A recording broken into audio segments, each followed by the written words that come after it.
Hi, this is Rob from One Division Tutorials, and welcome to Lesson 6 on how to produce a retro house techno record. In the last lesson we focused on finalising the arrangement and getting that all laid out and complete. Now that that's done, we want to move on into the mixdown. Now the trouble with a mixdown is that no matter how many times you do it and change it and tweak it, there's always going to be something that you're not happy with or you feel you could do better. It's just one of those trial and error things.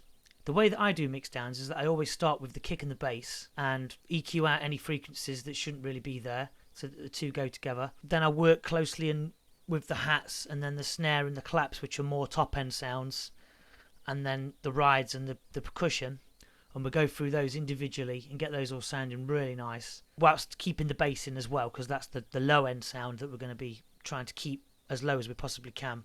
And then we move into the sounds such as the Chicago stabs and then the chord pad and then the high string and then the effects, and see how we get on with this process. A lot of the time it depends on what kind of speakers you've got, because every speakers are pretty much different, and I've always trusted my ears really. At the end of the day, you can use a lot of things like spectrum analyzers and you can go over things so many times you'll end up driving yourself crazy.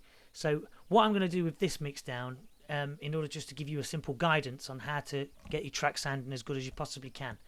If you're a wizard at mixing down, then brilliant, but for the majority of us it's one of those things, it's one of those evil parts of making music. Okay, so first of all we're going to focus on the kick. Now I've got my kick here and we'll solo it.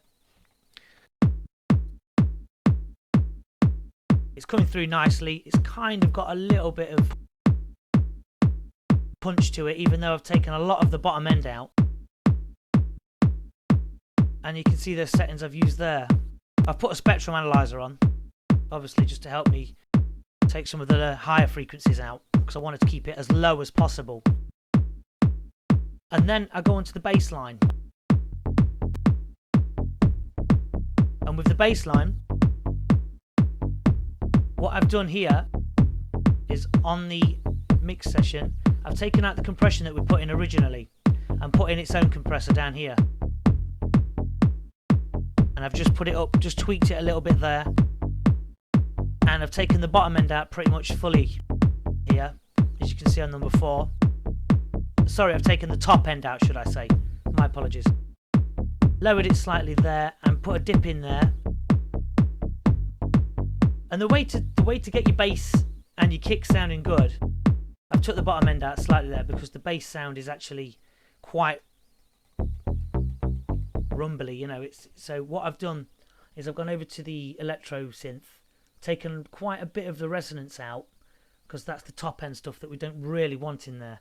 The cutoff is just below 9 o'clock, if you can see there, and I've just taken out those gritty sort of bits for it, turned the volume down on the mixer section here, and then just tweaked it on here. As I say, a lot of this will be trial and error at your end. If you can get the kick and the bass sounding clear without any rumbling, if you turn your speakers up, then you've pretty much got a really good sound. And that's what I've worked out here. So if you look at my bass EQs there and then my kick EQ, those two go really well together now. And then next what I do is I get the snare.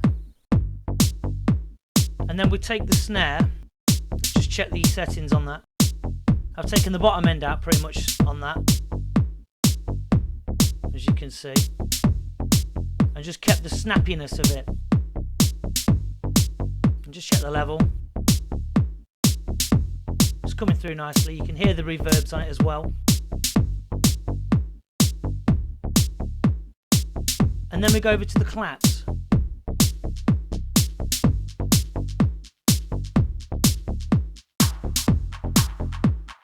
And what we want with the claps is we want a little bit of the bottom end in, that kind of rough sort of feel, but we want the top end to shine through also.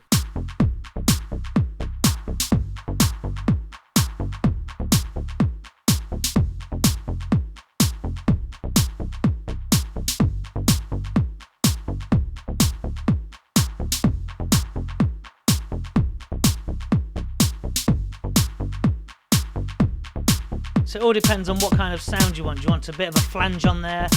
Just give it that kind of echoey feel. Okay, so now what we're going to do is we're going to add the open hi-hats. Now the open hats can see on the EQ that we set earlier, I've took a lot of the bottom end out. So all that's left is really the trebly side of things, which is perfect for the kick and the snare.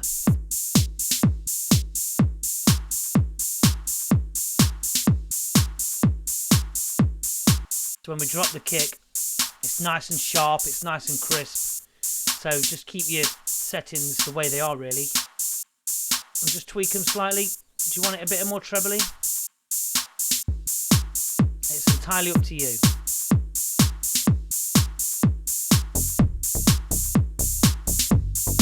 And then we work on the closed hats. Turn that down slightly.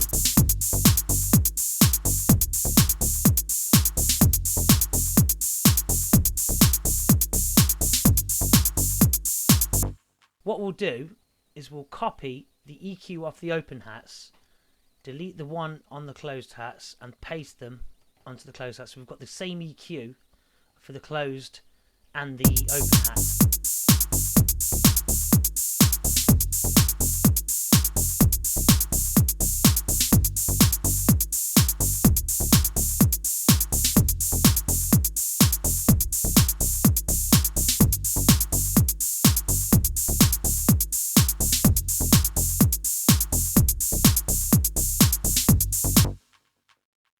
Okay, so there's the basic beats laid out. Get the crash in there as well. Let's get that nice and... So that's quite loud. Again, bottom end removed.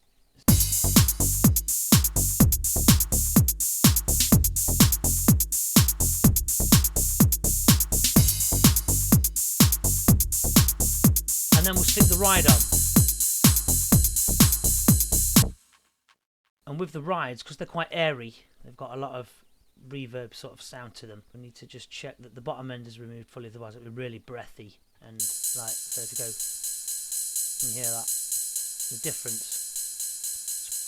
It's muffled and it's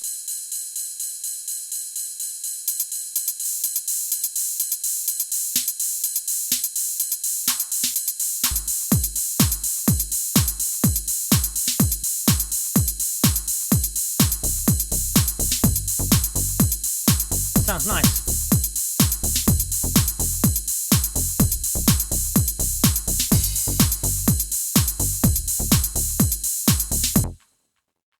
Okay, and what we want to do next is go for the chord pad, and that is the...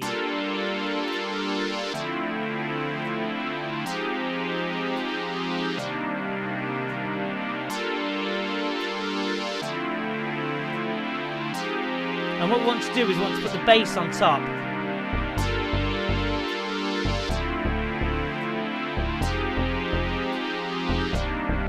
Okay, so what we need to do with the chord pad is stick a spectrum analyzer on there, and we'll press play. Now what we've got the frequencies here, look, as you can see. And what I've done is I've just dipped it slightly at the end here. And if we go to the bass, you can see the frequency is really low, which is great. And the frequency is quite high on the chord pad. Now what I've done is I've kind of taken the bottom end out, but I've got too much top end in, because I want to let the frequencies of the bass come through clearer. And we've not got it too tinny. That's really, you know, it's not going to give off the right effect. Stick a kick on.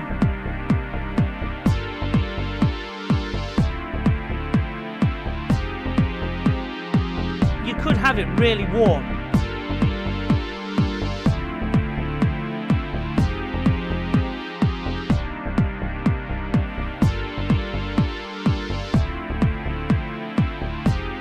Quite like it there. So now what we need to do is concentrate on the PWN strings. So to get them sounding as good as we can, to fit nicely in the mix, we need to just, as again, take the bottom end out. As you'll see when I put a spectrum analyzer in, that it's concentrated in the higher end of the spectrum, as you can see.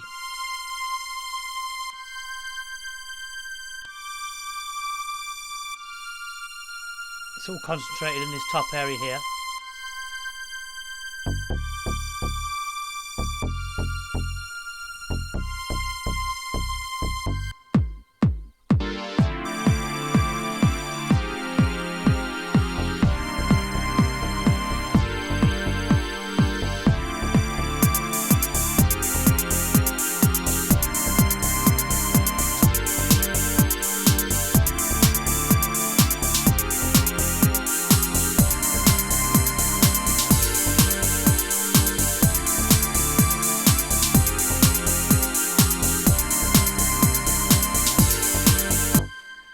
And the thing with the PWM string is just to get it to sit nicely amongst the bass and the beats, really. So mute the chord pad.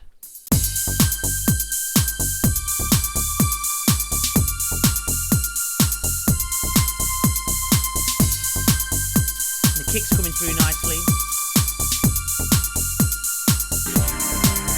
And the chord pad's carrying off a lot of warmth, which is great.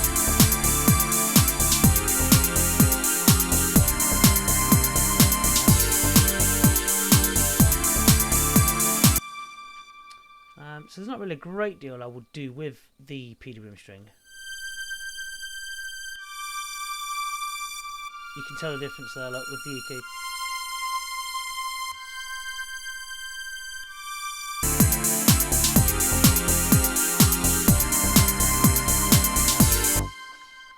I'm just wondering whether we should pan it slightly.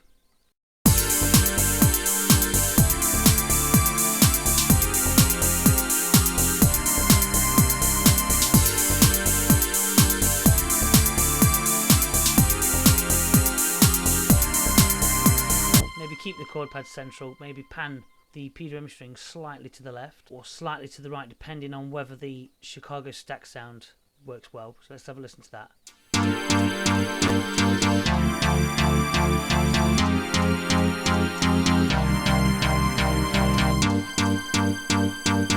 Yeah, so let's pan the string slightly to the right and the Chicago stacks, which is panned slightly to the left.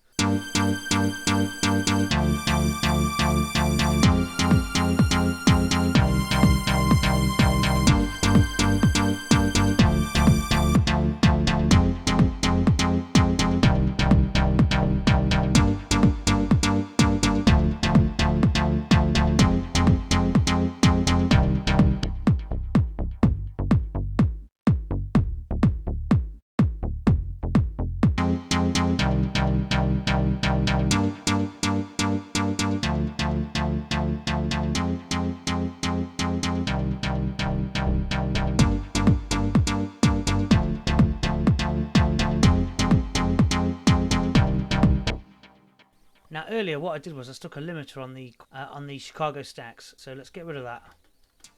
Now we've got a lot of top end on the Chicago stacks. We don't really need all that on there now because there's a lot of top end going through on the auto filter. So we need to kind of bring that down slightly.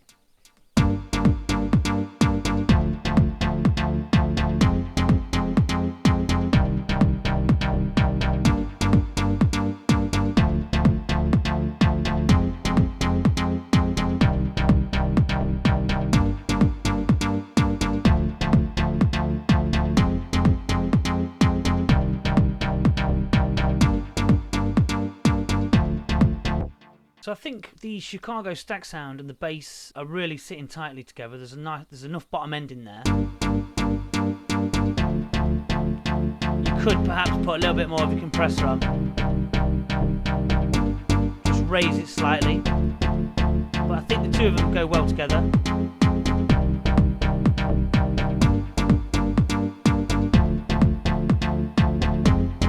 Let's just look at that kick again.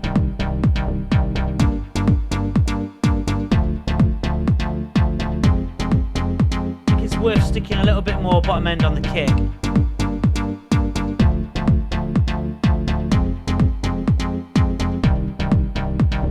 I mean, it's up to you. I mean, with this being a retro house track, EQs on the tracks back in those days were quite thin anyway, production wise.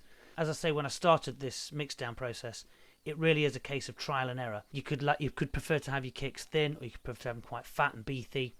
It really is a matter of taste. Now listening back to it slightly, this is one of the things with producing. you get used to a sound and you condition your ears to something, and then all of a sudden you add more sounds and then it just changes completely, and then you're having to change again and tweak. So what I'm trying to do really here for this is to give you just a guideline, an outline of basic fundamental stuff, and then the rest of it is really down to you and your ears. So let's move forward anyway.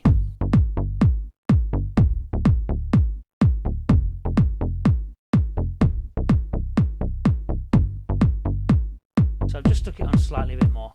Okay, moving on. What we're going to do next is go over to this section of the beats that we programmed in. And so this is where there's no bass, there's no chord pad, there's no sounds, it's just drums. And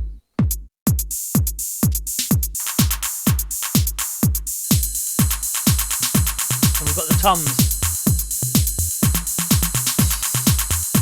There's quite a lot of top end on these.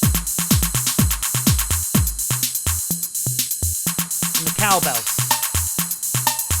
That just needs to come down slightly in the mix. Toms can stay quite where they are really. And then the click. That'll come down a bit in the mix. Pan it slightly. Pan the cowbell.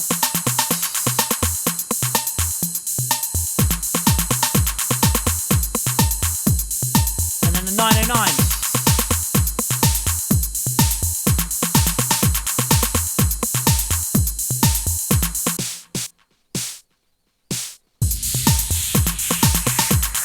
And also what we need to focus on is the boom effect. So really just make sure that that's low enough, because you don't want it to be too like exploding. Just want it to be down slightly. And the sweep effect.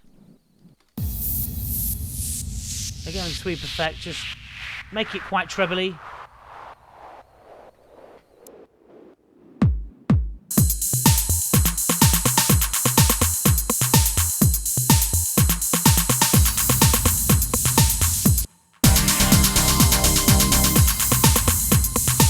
Works quite well.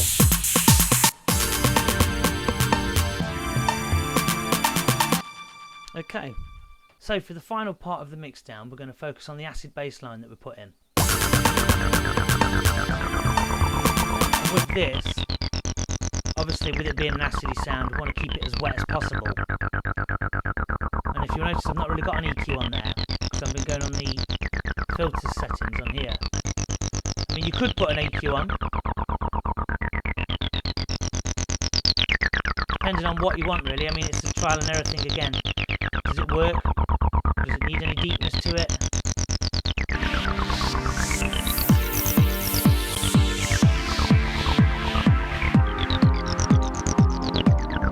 You could put some top end on, some bottom end at the same time. Thin it out. Or you can keep it just dry really, because of the effects that are already on it within the Tal Electro. So I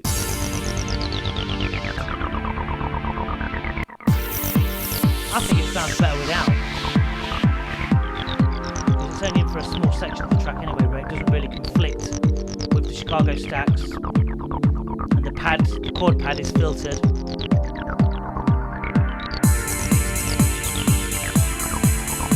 And the level of it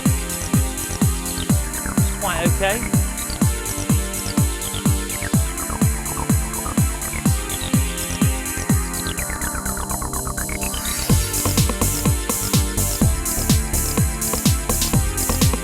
I think one of the best things that you can do when you've done a mix down of a track is, because you've gone over it so many times and you've tried different frequencies and things like that, the best thing to do is to always walk away from it, save it, and come back to it another day, and then you'll hear it with fresh ears. Because what you can do is you can get what is known as ear fatigue, and that's where your ears just start going mushy and you start hearing the same thing over and over again. You come back to it the next day and it sounds completely different, or it sounds really bad, or it sounds great, who knows. But the best thing to do is, when you've done a mix down for so long, just walk away from it and come back to it with fresh ears. Okay, so I'm pretty pleased with everything that we've done on this one. We've got a good sounding kick, the bass is coming through nice, the Chicago stacks is doing well, chord pads are nice, the PWM strings are quite clear, the sound effects are at the good levels, All the hi-hats and the stuff are quite nice and trebly. It's good to go, really.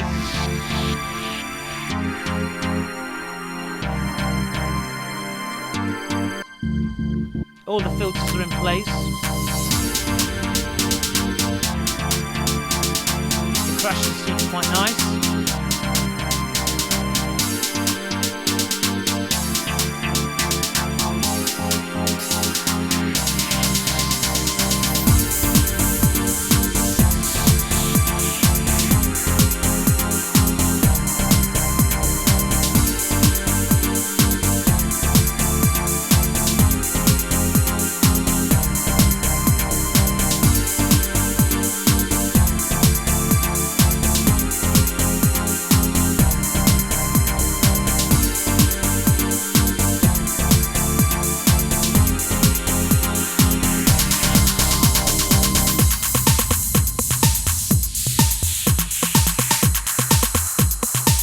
So there you go, there is a completed arrangement mixdown of a retro house techno record, strictly done on Ableton and with free soft synths and free samples. I really hope that you've taken from this some valuable lessons in production and arrangement and things like that. So if you do complete a track, I'd love to hear a final version of what you've done. That would be great. I can give you some feedback on that. In the final lesson, we're going to focus on mastering. So give your ears a rest first though, that's strongly recommended.